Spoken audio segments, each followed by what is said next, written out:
श्री भद्रकाळि नमोऽस्तु ते।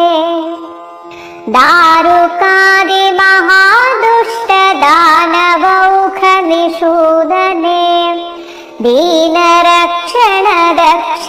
श्री भद्रकाळि नमोऽस्तु ते।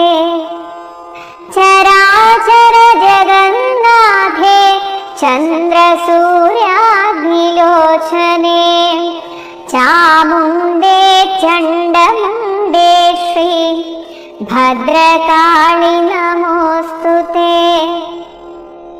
महैश्वर्यप्रदे देवी महात्रिपुरसुन्दरी